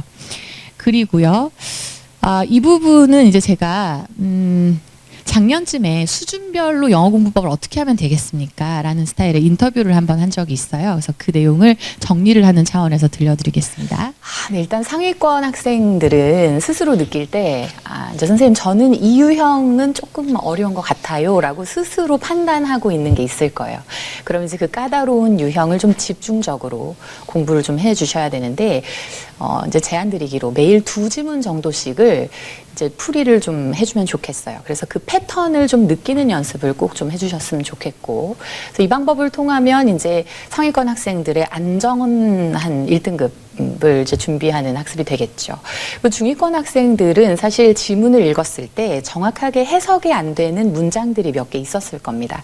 그 이유는 흔히 이제 관계사, 뭐 분사 구문이면 분사 구문, 가정법이면 가정법, 뭐 이렇게 그 문장의 해석이 어렵게 되는 그 문법 요소들이 하나씩은 있었을 텐데 그 부분을 집중적으로 공부를 좀 해주셔야 되고요. 그 다음에 이제 하위권 학생들의 경우에는 무엇보다도 어휘력에 집중을 좀 해주셔야 돼요. 이게 영어가 언어 시험이기 때문에 모든 외국어 시험은 사실 어휘만 어느 수준 이상으로 잡아놔도 하위권에서는 쉽게 벗어나실 수가 있거든요. 그래서 어휘에 집중을 좀 해주시는 게 가장 간단하고도 빠른 방법이고요. 특히 이제 듣기가 좀 쉬운 유형에 속하니까 영어 중에서 받아쓰기를 좀 해보시면 소리가 우리 뇌리에 딱 이렇게 잡히는 그런 훈련 방법입니다. 그래서 그런 방법을 좀 권해드리고 싶습니다. 네, 이렇게 정리를 해보고요. 그다음에 시기별 학습법 말씀 좀 드려볼게요. 일단 여기 중학생 학생도 아까 있었는데 초중등 시기에는 일단은 각 학년별 수준 어휘가 있습니다. 그래서 이거는 우리 그 이제 학교에 있는 중학교 1학년 교재, 2학년 교재, 물론 종이 많기는 합니다. 출판사 종이 많긴 해도 다들 그 출판사에서 만들 때서부터 그 중학교 1학년용 어휘 리스트를 가지고 만들어요. 그래서 그걸 벗어나지 않게. 그래서 각 학년별로 필요한 어휘 암기는 일단 반드시 챙기면서 쭉 달아가주면 좋겠고, 그리고 기초 영문법 공부 좀 해주시면 좋겠는데, 추천 강좌로 고등 예비과정이라는 강좌가 있습니다. 이것도 EBS에서 무료로 내는 강의인데요. 이미 업로드가 다 되어 있어요. 근데 이거를 흔히 중학교 3학년 때 각 학교에서 고등학교 가기 직전 그 기말고사 끝나고 겨울방학 숙제로 과제로 많이 내는 그 숙제 중에 하나인가 봐요. 그래서 많이들 활용을 하시는 것 같더라고요. 그래서 저 고등예비 과정 영어라는 저 교재도 그렇고 저 강의를 좀 보시면 정말 이제 중학교까지의 영어 공부랑 고등학교 와가지고는 이제 수능 대비로 가는 영어고, 확실히 교재의 그 뭐 글자 크기부터 한과라고 하면 한과 본문 이런 거 외워가지고 우리 중간고사 보잖아요, 중학교 때. 그러면 그 글 자체의 글밥 자체가 완전히 레벨이 다르게 많아 버려요. 그래서 중학교 때는 벼락치기 해가지고 중간기말 그렇게 좀 보거든요. 그러면 또 1등급도 나와요. 근데 고등학교 가가지고는 벼락치기 해서는 안 될 정도로 양이 많아 버립니다. 그래서 그런 스타일에 이렇게 가는 중학교에서 고등학교로 가는 그 과도기를 좀 채워줄 수 있는 연습이 충분히 될 거라고 생각을 하고요. 그리고 저 강의 중에 아예 독해, 듣기, 문법 다 같이 들어있거든요. 그래서 맛을 보기 아주 좋은 강의라고 생각하고요. 그리고 고1, 2 학생 여기 있으시다면 다양한 비문학 독서를 좀 할 수 있는 시기라고 저는 생각합니다. 고1, 2 학생들은요. 근데 특히 국어도 그렇겠지만 영어도요. 세계사가 많이 나오고 있기는 합니다. 그래서 역사 관련된 뭐 각종 책들 많죠. 그래서 제가 이걸 뭐 이렇게 직접적으로 언급드릴 수는 없지만은 시리즈물도 많이 있고요. 그죠? 그래서 세계사 관련 책들 좀 많이 읽어놓으면 좋고 과학이나 예술 지문들도 좀 많이 나오고 있으니까 그와 관련된 비문학 독서를 좀 폭넓게 놀 때 다른 거하고 놀지 말고 이런 스타일의 비문학 독서들 좀 하면서 채워가시면 좋겠어요. 그러니까 결국은 전체적으로 어떤 느낌의 교양이 쌓여가는 거가 언어 공부에서는 굉장히 중요하니까요. 그리고 고1, 2 때는 통합적 어법 정리 시작해주면 좋습니다. 왜냐하면 중학교 1, 2, 3학년 3년 동안도 투부정사, 동명사, 분사구문, 가정법 다 배워요. 그래서 여러분 중에 고등학생이신 친구들은 엄마 저 중1, 2, 3 때 문법 다 했는데 고등학교 가니까요 문법을 똑같은 거 또 해요. 그렇게 얘기해요. 똑같은 거 또 합니다. 정말. 그런데 그거를 이제 좀 더 어려운 구문 가지고 하는 것 뿐이지 문법의 그 꼭지 자체는 똑같잖아요. 그죠? 그러면 그걸 다시 반복함에 있어서 이제 고1, 2들이 할 수 있는 건 뭐냐면 아까 말씀드린 이 문법이 어디 있네. 이 문법이 내 머릿속에서 아까 보물지도가 있다 그러면 이 문법이 어디랑 연결돼서 나온 거야. 그리고 중간엔 뭐가 있어. 그리고 제일 안 중요한 거 중에 특수장치로 배우는 게 이거였어. 이런 식으로 내 머릿속에 문법이 좀 연결되게 만들어 두셔야지 머리에 계속 문법 하나하나 포인트별로 돌아다니게 만들어 놓으면 나중에 고3 때 수능 볼 때 활용이 안 됩니다. 사실 고1, 2 때 학력평가 보죠, 여러분. 뭐 3월 모의고사, 모의고사 보잖아요. 근데 그때는 생각보다 고2 때 말까지도요. 1등급을 솔찬히 받습니다. 많은 친구들이 1, 2등급 받아요. 근데 고3, 3월 딱 보잖아요. 그럼 대체로 이거 뭐죠? 선생님 저 영어 잘하는 편이었는데 고3은 왜 이렇게 어려워요? 이런 얘기를 많은 친구들이 합니다. 실제로 고3 때부터 제가 봐도 좀 온도를 슬슬 올려주면 좋을 것 같은데 그렇게 출제가 되는 경향이 있는 것 같아요. 그래서 고3은 영어가요. 갑자기 수준이 확 올라가요.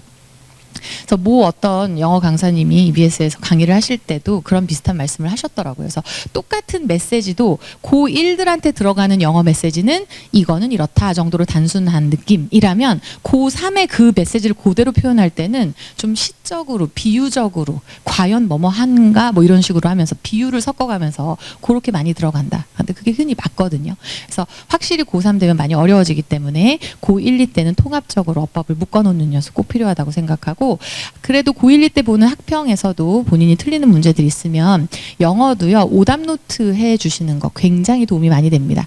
근데 영어로 오답 노트를 어떻게 하죠? 이런 얘기를 이제 저희 학생들도 많이 하는데 어떤 풀이법을 다시 써놓고 여기서 내가 실수했음 이렇게 하는 게 수학적으로 오답 노트를 적는 거라면 영어는요. 내가 그때 왜 틀렸는지 나의 생각을 적어놓는 거예요. 그래서 오답 다이어리, 오답 일기 뭐 이런 느낌이죠. 그러니까 내가 오늘 나의 일기를 쓰면은 나는 오늘 아침 몇 시에 일어나서 전주로 오는 기차를 타고 전주역에 내려서 뭐 이만저만 했는데 택시를 타려는 중 내 옆에 있는 어떤 분이 먼저 택시를 새치기 했다. 뭐 어쩌고 저쩌고 뭐 이렇게 쓸 수 있습니다. 자, 근데 그런 식으로 내가 그걸 읽을 때 시간이 몇 초 남았는데 뭐 어쩌고 저쩌고 했는데 세 번째 줄쯤에서 이 단어의 과학에 내가 꽂힘. 아니면 이 단어 다음 나오는 단어를 내가 반대로 해석함. 이 부분에서 내가 이런 식으로 생각을 바꿔서 함. 아니면 몇 번째 줄을 읽을 때 내가 기존에 내가 알고 있었던 배경 지식으로 함부로 판단함. 뭐 이런 느낌으로 그에 대해서 그 인상 내지는 그 영어 문제에 대한 내 오답 경험을 적어 놓는 게 오답 노트입니다. 그래서 그걸 해놓으면 결국 그게 실전에 시험에 갔을 때 그걸 펼쳐보면요. 내가 그때 그랬구나 하는 그 인상이 굉장히 나를 채워줘요. 저는 그 경험을 했어요. 그러니까 수능 보기 직전에 오답 노트 가져가가지고 읽었거든요. 시험 보기 직전 한 15분, 20분. 그때 내가 이렇게까지 고민했어. 이렇게 공부했네? 또 있고, 그때 맞아. 내가 이 생각했지 참. 맞아. 하면서 저의 어떤 식의 습관들이 또 떠오르죠. 생각할 때 어떻게 순간적으로 나도 모르게 하는 습관들. 그러면서 밸런스를 잡기가 참 좋았고, 일단 마음이 좋았어요. 든든했어요. 그래서 제가 추천하는 방법 중에 하나예요. 고1, 2 학생들 오답노트 쓰는 습관 가지시면 좋겠고요. 그리고 고3 학생들은 당연히 통합적 어법 정리 완성하는 거. 이 김보라의 보물선 문법편 이 그 개념 강좌도요. 고3 학생들을 타겟팅한 강좌거든요. 그래서 3, 4월에 들으라고 내는 강좌입니다. 그렇기 때문에 만약에 이 통합적 어법 정리를 고1, 2 때 완수 못했다 하더라도 문제 없어요. 그래서 고3 때 다시 한번 정돈해 보시면 되겠고, 그리고 고3 때는 이제 유형별 전략 연습도 하긴 해야 됩니다.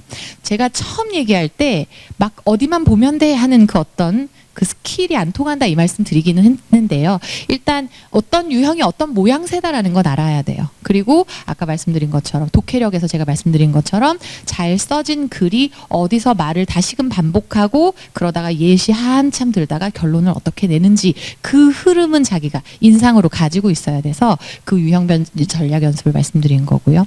그 다음에 끝으로 고3 학생들은 소재별로 내용을 예측하는 훈련을 좀 해줘야 되는데 이게 너무 어렵게 느껴지잖아요. 근데 이게 뭐냐면 컴퓨터면 컴퓨터, AI면 AI, 교육이면 교육, 심리면 심리, 환경이면 환경, 했을 때 어떤 게 나올 것 같아라는 걸 틀리더라도 자기가 예측하고 있어야 돼요. 나름대로 그걸 갖고 계셔야 된다는 뜻입니다. 근데 그걸 가지려면요, 엄청 뭐를 많이 해야 될 것 같잖아요. 근데 뭘 하면 되냐면 우리 수능 특강, 수능 완성 교재가 보신 분들은 아시겠지만 그렇게 생겼어요. 그러니까 어떻게 생겼냐? 앞부분에는 유형별 연습을 한강 쭉 시켜주고요. 중반 이후부터는 소재별 이렇게 해가지고 또 강수가 나옵니다. 그래서 교육, 심리, 환경, 사회, 정치, 경제 이런 식으로 쭉 나와요. 그러면 결국은 제가 말씀드리는 이 소재별 공부는요. 수특 수완 교재 공부 충실하게 하잖아요. 그러면 어느 정도 감이 옵니다. 그래서 지난번에도 환경 문제로 이런 내용을 얘기하더니 비슷한 소리다 결국은. 환경이 요즘 들어서는 우리 인간이 무조건 막 잘못했어라고 맨날 인간이 혼나는 식으로 환경적인 이슈가 막 다뤄졌었어요. 근데 그 트렌드가 좀 바뀌어가지고 아니야 원래 그럴 때가 돼서 지금 지구온난화가 있는 거지 인간이 딱히 잘못해서는 아닐걸? 이런 식의 약간 딴지 거는 스타일의 그런 트렌드들이 막 생겨나요. 그러면 특정 환경 소재라고 해도 요즘 들어 나오는 트렌드가 있거든요. 그 소재를 이렇게 표현하는 방식. 근데 그게 결국은 대학에서 공부하고 논문 쓰고 많은 학자들이 연구해서 발표하는 내용입니다. 그러니까 그거를 그렇게 예측하고 알아간다는 것 자체가 대학교 가서 공부에 준비가 되는 것이지 특별히 다르거나 완전히 아닌 공부이거나 딴소리를 안 읽고 간다거나 그런 건 아닙니다. 자, 그래서 이 정도 말씀을 드려보고 고3 학생들의 경우에는 지금 수능이 한 160일 정도 남았나요? 간단히 150일 정도라고 치면은 일단 D-150, 30 요 정도로 좀 잡아봤어요. 그래서 100일 남은 때 정도쯤에는 개념 완성해 주셔야죠, 당연히. 그래서 개념 완성이 좀 됐으면 좋겠다. 근데 만약에 100일이 남은 상태에서도 개념이란 게 뭐냐면요. 많은 사회 과목, 과학 과목 이런 수학 과목은 개념이라고 하면 개념이 딱 있죠. 그러니까 필요한 로직이 있고 그걸 공부해서 그걸로 풀어가잖아요. 근데 영어는 개념이 뭐야? 그러면 언어는 원래 개념이라고 할 어떤 그 학문적인 덩어리는 없습니다. 그래서 영어에서는 개념이라고 하면 흔히 어법 구문을 말해요. 그래서 일단 어법 공부 완수 돼야 되는 거 그게 일단 기본이고 만약에 50일을 넘겨버린 상황인데도 내가 어법이 제대로 안 됐다.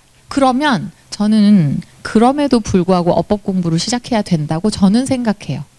이제 정말 인상 가지고는 못 푼다니까요. 그래서 본인이 필요한 등급이 예를 들어서 정말 어느 등급입니다 라고 했을 때 그 등급만큼을 맞출 수 있을 만큼 나머지 실용문 다 맞추고 막 깊이 있는 막 독해가 안 되어도 되는 스타일에 그런 걸 다 맞췄을 때 내가 필요한 등급이 나온다. 그러면 모르겠지만 내가 원하는 등급이 어느 수준 이상이다. 정말 독해력이 필요한 문제들 내가 맞아야 된다. 그렇다면 시기가 어느 때여도 일단 기본부터 시작은 해야 됩니다.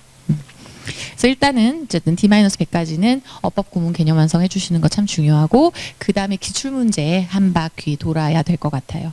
그리고 연계 교재, 수특수완 교재. 그래서 이게 수특수완, 수능 특강, 수능 완성 영어 교재들이 연계율 자체가 이제 간접 연계화 되다 보니까 소재적으로만 연계가 좀 되는 경향이 있거든요. 그러면 이걸 뭐하러 봐요? 이런 친구들이 많이 있어요. 뭐 다른 영어 교재 봐도 되지 않습니까? 돼요. 그래서 다른 영어 교재 본다고 문제가 되는 건 전혀 아니지만 일단 나라에서 평가원에서 수특수완을 연계 교재화합니다라고 냈어요. 그러면 그 교재를 보는 게 더 효율적이지 않을까요? 그리고 특히 듣기나 실용문 이쪽은 정말 많이 연계가 되는 편이에요. 그리고 도표라든지 아니면 뭐 이렇게 듣기 문제에서 그림 같은 거 있잖아요. 그거는 거의 그대로 따다 쓰는 경우도 상당히 많죠. 그러면 그런 류들을 보다 보면 마음의 안정이 올 수 있잖아요. 봤던 겁니다. 이런 게 있고. 그래서 강추하건대 저는 수특수완 교재를 일단 제대로 1회독 이상 하시는 걸 권하고 싶습니다. 문제 퀄리티가 괜찮은 편이에요. 그리고 D-50일쯤에서는 이제 모의고사 결과 분석을 해서 스스로 내가 어느 게 약점이라는 거 파악하셔야 되죠. 그리고 집중적인 보완 학습 진행해 주시는 거, 그때 약점 공략 같은 강의 쓰시면 좋다. 이 얘기 다시 한번 드리고 싶고, 그리고 이제 30일쯤 남았을 때는 뭐 일주일 한 세트 아니면 좀 부족하다 싶으면 3일 정도의 한 세트, 이렇게 실전 문제풀이 당연히 시간 재놓고 하는 거 필요하고요.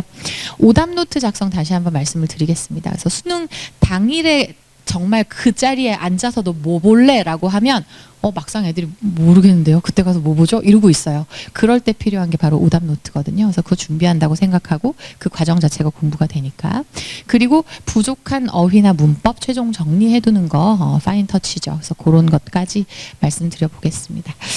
그러면 이것도요. 역시 이제 이 같은 인터뷰였는데 마지막 정리 차원에서 들려드려 볼게요. 사실 수능날이라고 해서 아니면 이제 수능을 준비하는 과정이라고 해서 뭐 학습이나 건강 유지 막 이런 걸 위해 특별한 준비를 할 필요는 오히려 없다. 저는 그렇게 얘기하고 싶어요. 현장에서도 보면은 오히려 안 하던 걸 하면은 과도하게 긴장하는 경우가 너무 많잖아요. 그래서 그거보다는 단 한 가지만 기억했으면 좋겠는데 시험을 보는 그 시간대에 가장 체력이 최고조가 될 수 있도록 다른 건 몰라도 우리 몸은 기억을 하니까요. 그래서 그 바이오리듬을 좀 유지해 놓는 건 필요하다. 그래서 공부를 아무리 많이 한다고 해서 막 밤늦도록 그렇게 하지 마시고 시험을 보는 그 시간 때는 어떻게든 앉아서 공부하는 습관을 좀 들여주셨으면 좋겠는데요. 특히 영어는 점심 식사 후에 졸리는 시간대에 듣기 평가부터 이렇게 치르게 되죠. 그래서 그때 이제 수능 전 50여일이 남은 지금부터는 그 시간대 낮잠을 자거나 졸거나 이러지 마시고 좀 깨어있는 연습을 하시다 보면 도움이 많이 될 것 같습니다. 예, 반대로 수험생들이 이것만은 피해야 된다 하는 것도 있을까요? 가장 제가 이제 현장에서 많은 학생들한테 얘기하게 되는 것은 실은 이제 50일 동안 너무 스스로 이제 과거를 돌아보고 고1 때, 고2 때 내가 과거에 이랬으면 하는 후회를 하는 일 아니면 타인하고 자꾸 비교를 하는 그런 이제 생각을 많이 하곤 하죠. 누구라도요. 근데 이게 누구나 자기가 상황 속에서 잘했을 때도 있고 못할 때도 있고 이렇게 흘러가는 게 시간인데요. 그거를 그렇게 깨닫고 받아들이시고 하지만 이제부터는 진짜 이 50여일이 남은 이 시점에서는요. 더 이상 과거를 돌아보면서 그때 좀 그랬어야 했다 어떡하지. 다른 친구는 벌써 저기까지 갔는데 나는 뭐지. 이런 식의 마인드는 전혀 여러분의 50일 후에 수능 성적에 도움이 안 된다는 거.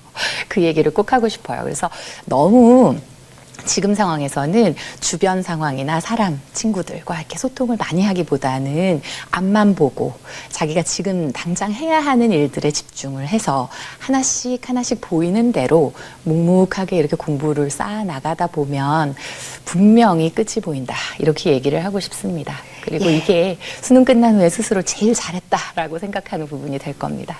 예, 그렇다면 이 방송을 보고 있을 수험생들에게 마지막으로 건네고 싶으신 조언도 있으실까요? 예, 마지막으로라고 하면 가장 중요한 메시지가 될 텐데요. 늘 그렇듯이 특별한 공부 방법, 획기적인 학습 방식 뭐 이런 변화가 필요하진 않아요. 다만 끝까지 흔들리지 않고 버티는 힘만이 가장 큰 힘을 발휘할 거고 점수를 만들어준다는 거. 그래서 지금 여러분같이 힘들고 불안한 상황에서는 사실 한 자세로 버틴다는 게 제일 어렵죠. 알아요. 하지만 그것만이 살 길이다라고 생각을 하시고 집중하셔서 이번 수능 꼭 성공하시길 바라겠습니다. 예, 그래서 그렇게 얘기를 드렸었습니다. 그러면 이제 결론 및 요약하고 마무리할게요. 일단 첫 번째, 수능 영어가 뭐냐, 뭘 물어보느냐라는 그 아젠다, 왜 있냐, 쉽게 표현하면. 그리고 그것의 트렌드에 대해서 시작을 했었어요, 얘기를. 그래서 과도하게 추상적인 소재나 복잡한 구문은 없어질 겁니다. 그리고 대학에서 쓸모 있을 독해력을 길러오라는 취지입니다. 그래서 그게 굉장히 중요해요. 그리고 두 번째, 분야별, 등급별, 시기별 학습법에 대해서는 현재 수준과 상황에서 자기가 지금 각자 고3, 뭐 고2, 고1 자제분들을 두신 부모님들도 많으시겠지만 자기 그 상황에서 어쨌든 옳은 학습법으로 정진하는 것만이 최상의 전략이지 어떤 왕도는 필요 없습니다. 그런 것은 없으니까 그냥 아예 그쪽에는 귀를 닫으시고 해야 하는 공부를 묵묵히 이어가시면 될 것 같다. 그 말씀을 꼭 드리고 싶습니다. 감사합니다.